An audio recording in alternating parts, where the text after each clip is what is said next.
बड़ी खबर मिल रही है लखनऊ से। शाम को 7 बजे राज्य निर्वाचन आयोग की प्रेस कॉन्फ्रेंस की खबर मिल रही है। राज्य निर्वाचन आयोग आज ही कर सकता है तारीखों का ऐलान। निकाय चुनाव को लेकर के आज तारीखों का ऐलान हो सकता है। तारीखों के ऐलान के साथ ही आचार संहिता लागू हो जाएगी। बड़ी खबर, लंबा वक्त इंतजार लगभग खत्म बताया जा रहा है। जहां आज 7 बजे का वक्त बताया जा रहा है जब निर्वाचन आयोग की प्रेस कॉन्फ्रेंस होगी। किसी भी वक्त माना जा रहा है कि पूरे डॉक्यूमेंट्स को अपलोड किया जा सकता है। सीधा रुख करते हैं हमारे सहयोगी अनुभव शुक्ला का और जानकारी लेते हैं कि अब कितनी हलचल तेज है इस खबर के आने के बाद। अनुभव। देखिए, बिल्कुल इसी का इंतजार सभी को था कि राज्य निर्वाचन आयोग कब प्रेस कॉन्फ्रेंस करेगा, क्योंकि जब प्रेस कॉन्फ्रेंस होगी उसके तुरंत बाद ही उत्तर प्रदेश में आचार संहिता लग जाएगी, चुनाव की तारीखें घोषित हो जाएंगी। और 6 तारीख तक जो आपत्तियां दर्ज कराने का वक्त था वो बीता और 2 दिनों के भीतर अलग अलग जिलों में जो जिलाधिकारी हैं उन्होंने आपत्तियों का निस्तारण किया। और लखनऊ की अगर बात करें तो नगर विकास विभाग ने जो प्रमुख सचिव अमृत अभिजात उन्होंने जो कमेटी बनाई थी उसने जो मेयर के, नगर पालिका अध्यक्ष के, उस पर जो आए थे आपत्तियां उसका निस्तारण हुआ है। और अब से थोड़ी देर में ये जो हम कहें अंतिम सूची है, फाइनल जो नोटिफिकेशन है नगर विकास विभाग का सीटों को लेकर, वो वेबसाइट पर अपलोड हो जाएगा। और अब नगर विकास विभाग ने जो राज्य निर्वाचन आयोग है जिसके ऊपर ये चुनाव कराने की, स्थानीय निकाय के चुनाव कराने की जिम्मेदारी है, उसको भेज दिया है। और इसीलिए राज्य निर्वाचन आयोग कहा जा रहा है कि 7 बजे प्रेस कॉन्फ्रेंस जब करेगा तो उसमें तारीखों की घोषणा होगी, यानी उत्तर प्रदेश में कब निकाय के चुनाव होंगे और कितने चरणों में होंगे, कब नामांकन शुरू होगा, कब नामांकन खत्म होगा, ये सारी चीज़ें जिसका सबको बेसब्री से इंतजार था वो अब से थोड़ी देर बाद जब प्रेस कॉन्फ्रेंस होगी तो सारी चीज़ें साफ हो जाएंगी, क्लियर हो जाएंगी। और बहुत महत्वपूर्ण चुनाव है, इसलिए महत्वपूर्ण है कि 13,400 से ज़्यादा तो जो पार्षद हैं, जो वार्ड है 760 निकायों में, वहाँ पर इलेक्शन होगा। उसके अलावा 17 नगर निगम है, वहाँ मेयर के चुनाव होंगे। 199 नगर पालिकाएँ हैं, वहाँ पर नगर पालिका अध्यक्ष चुना जाएगा। 544 नगर पंचायत है, वहाँ नगर पंचायत अध्यक्ष चुना जाएगा। तो ये बहुत बड़ा चुनाव है। 4 करोड़ 32 लाख से ज़्यादा वोटर इसमें वोट करेंगे।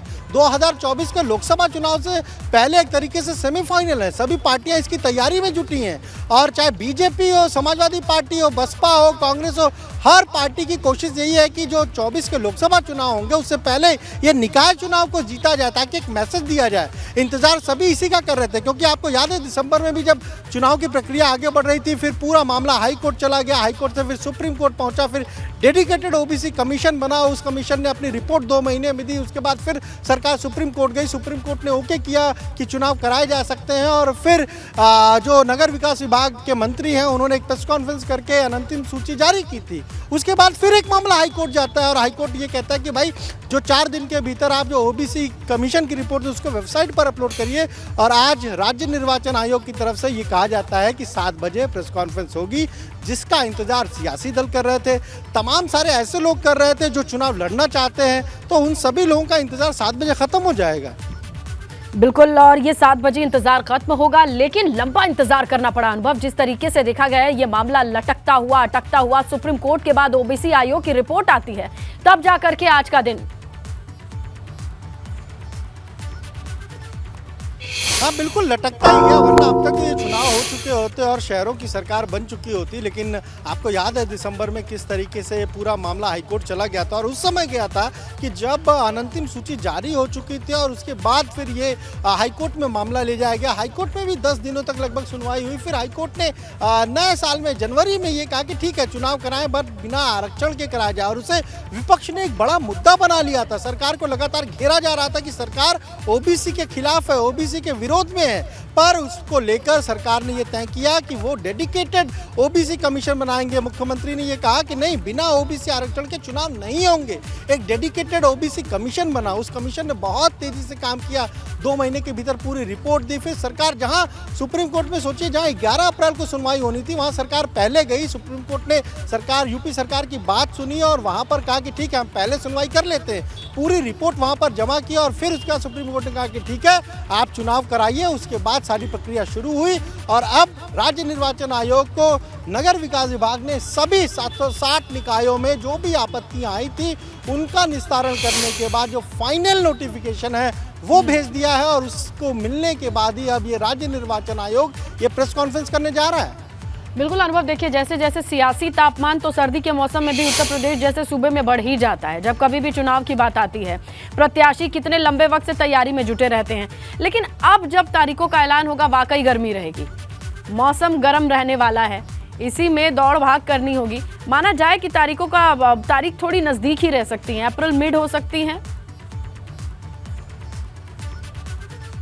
हाँ बिल्कुल, देखिए बिल्कुल ठीक कहा आपने, अप्रैल मिड हो सकती है, हो सकता है आज जब घोषित करे राज्य निर्वाचन आयोग तो ये कहे कि भाई पहला फेज़ 27-28 अप्रैल के बीच हो जाएगा और दूसरा फेज़ जो है वो 3 या 4 मई को हो जाए या 2 या 3 मई को हो सकता है और फाइनल रिजल्ट 6 मई तक आ सकता है। क्योंकि 2017 की अगर बात कर ले तब ये चुनाव 3 चरणों में हुए थे और फिर नवंबर में ये चुनाव हुए थे और फिर दिसंबर में इसके नतीजे आ गए थे पहले हफ्ते में।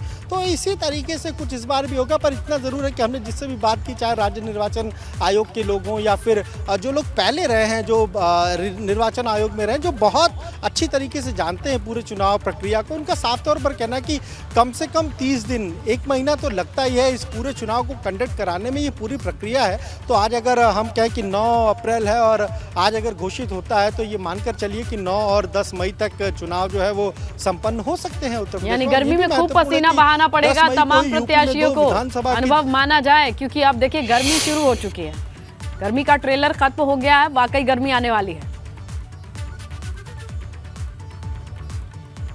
बात आपने कही कि यूपी में तो सियासी गर्मी हर वक्त रहती है, हर वक्त यूपी में सियासी पारा चढ़ा रहता है। अब जब चुनाव है तो जाहिर सी बात है जो कैंडिडेट हैं वो तो पसीना बहाएंगे ही, जो पार्टियां हैं वो भी पसीना बहाएंगी। पर देखिए जो बात मैं कह रहा था कि 10 मई को ही बाई इलेक्शन भी होने उत्तर प्रदेश में 2 सीटों पर, एक स्वार की सीट है, एक छानबे की सीट है, तो वहाँ पर भी वोटिंग 10 तारीख को ही होनी है। तो हो सकता है कि जो निकाय के चुनाव है ये उससे पहले समाप्त हो जाए या हो सकता है कि साथ ही साथ वो भी इलेक्शन रहे। तो ये काफ़ी महत्वपूर्ण है सभी सियासी दलों के लिए। अच्छा, लेकिन तैयारियां भी बहुत मजबूत चाहिए होंगी, इतना बड़ा सूबा है, इतने सारे प्रत्याशी और इतने बड़े स्तर का ये चुनाव माना जाता है उत्तर प्रदेश के लिए खासकर, क्योंकि सबसे ज़्यादा वार्ड्स और देखा जाए निगम की संख्या, ऐसे में चुनाव आयोग की भी तैयारी पूरी होगी।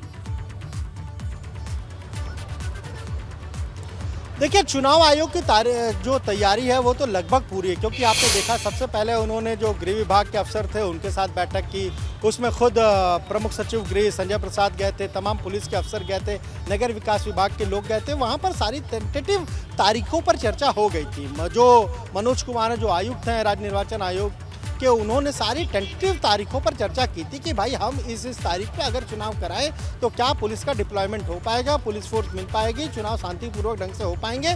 तब यही कहा गया था गृह विभाग की तरफ से, पुलिस की तरफ से कि सारी तैयारी है, आप जब भी कहेंगे हम भी तैयार हैं, सरकार पूरी तरह से तैयार है कि यहाँ पर चुनाव कराए जाए।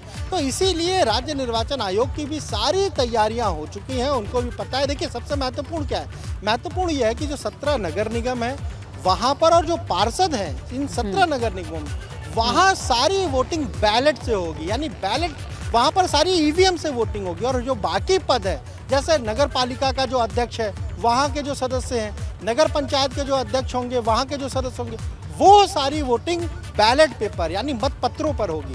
तो उसको छपवाने का काम, वो सारी चीज़ें महत्वपूर्ण है। हालांकि राज्य निर्वाचन आयोग लंबे समय से इस चुनाव की तैयारी में जुटा, तो उसकी सारी तैयारी पूरी है, तभी तो वो आज प्रेस कॉन्फ्रेंस करने जा रहा है। और माना यही जा रहा है कि ये प्रेस कॉन्फ्रेंस इसीलिए बुलाई गई है कि चुनाव की तारीखों की घोषणा की जाए। बिल्कुल, और देखिए आयोग तो आप सही कह रहे हैं, वो तो नवंबर दिसंबर से ही मान के चल रहा था कि चीज़ें अगर लटकती नहीं अटकती नहीं तो उधर ही चुनाव हो सकते थे। तो उनकी तैयारियों का फॉर्मूला तो लगभग वही नवंबर दिसंबर से ही रहा होगा, उसे एग्जीक्यूट करने के लिए अब बस समय बदलने वाला है। और आज तारीख भी सामने आ जाएंगी तो उसे जस का तस कह सकते हैं, एग्जीक्यूट करने के मोड पे वो ऑन कर देंगे।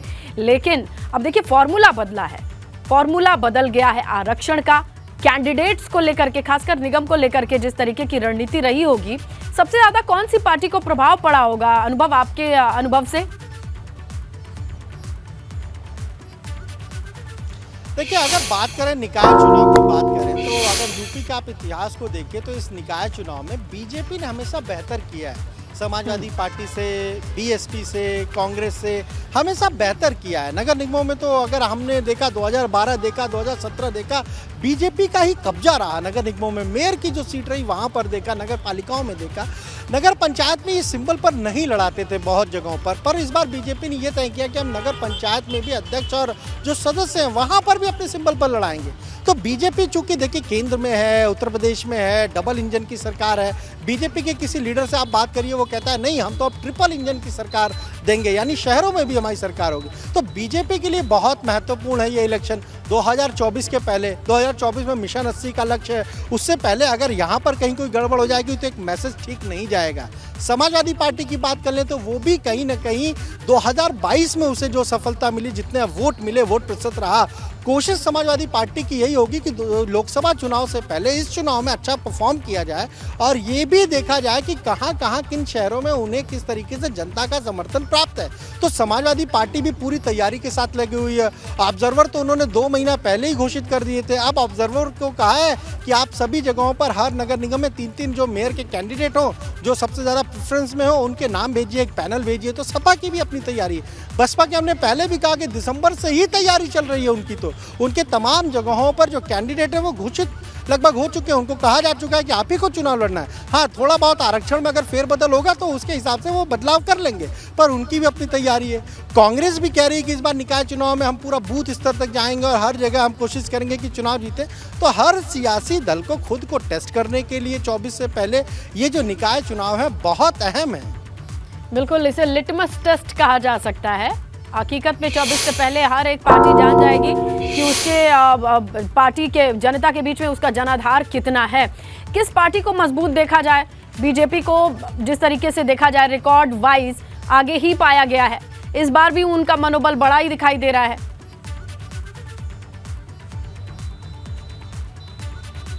हाँ देखिए, बीजेपी की अगर बात करिए तो वो तो सत्ता में है, तो उनकी उस तरह से तैयारी है, कोशिश यही है कि चुनाव जीता जाए, ज़्यादा से ज़्यादा सीटों पर जीता जाए।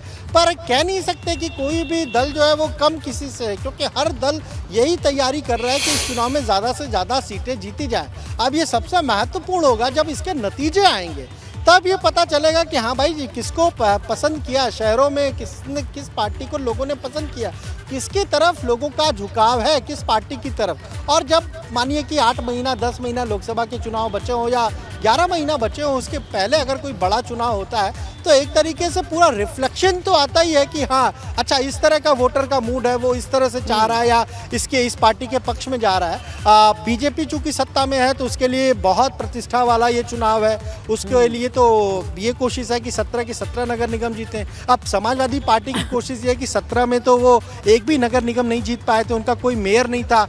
बसपा ने वहाँ अच्छा परफॉर्म किया था, 2 सीटों पर उनके मेयर जीते थे। तो बसपा की कोशिश होगी कि इस बार चूंकि विधानसभा में सिर्फ 1 सीट जीत पाई है बसपा, तो कोशिश होगी कि भाई निकाय चुनाव में कम से कम मेयर अपने ज़्यादा बनवाए जाए, नगर पालिका में ज़्यादा अध्यक्ष उनके जीते, नगर पंचायतों में ज़्यादा उनके अध्यक्ष जीते। यही कोशिश समाजवादी पार्टी की है।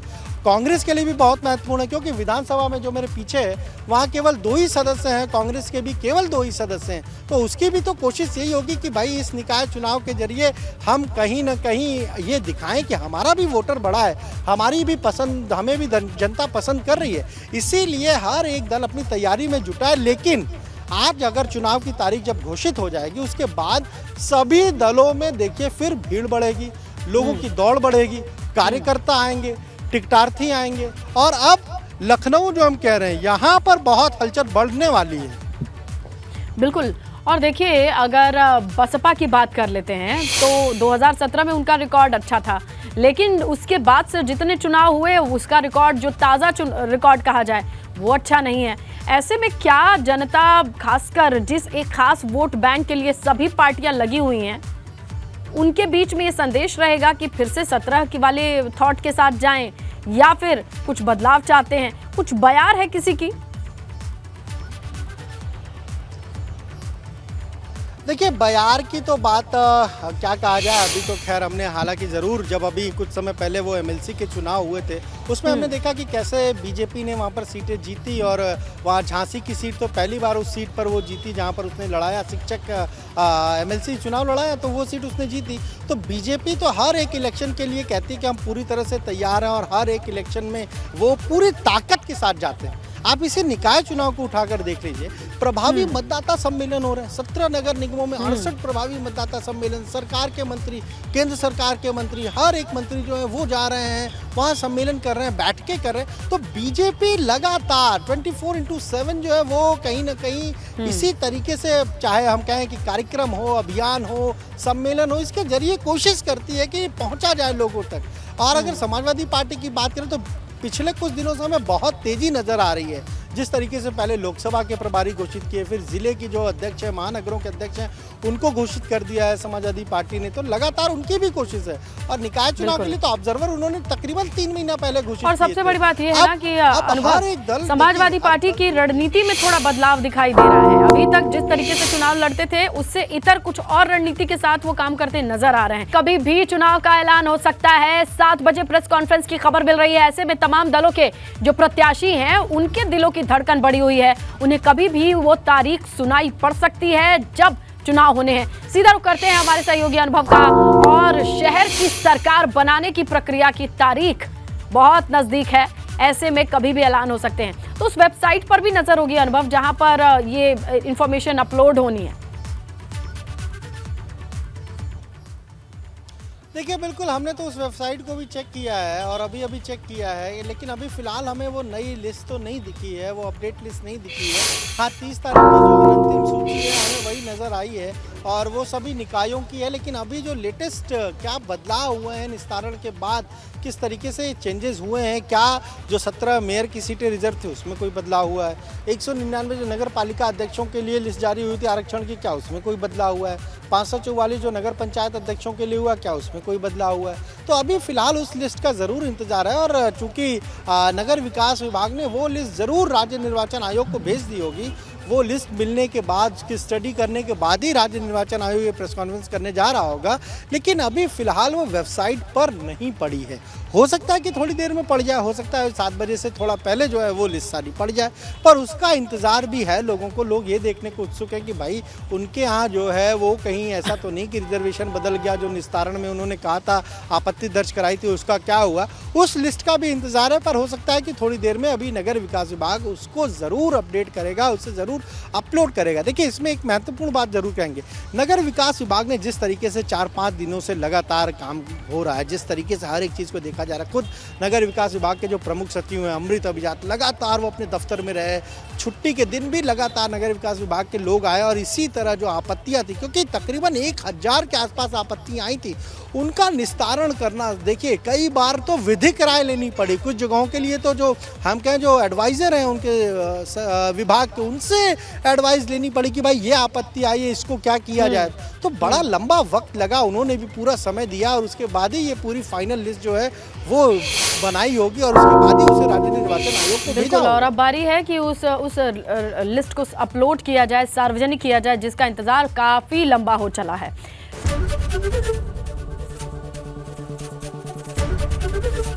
एबीपी गंगा, खबर आपकी, जुबान आपकी।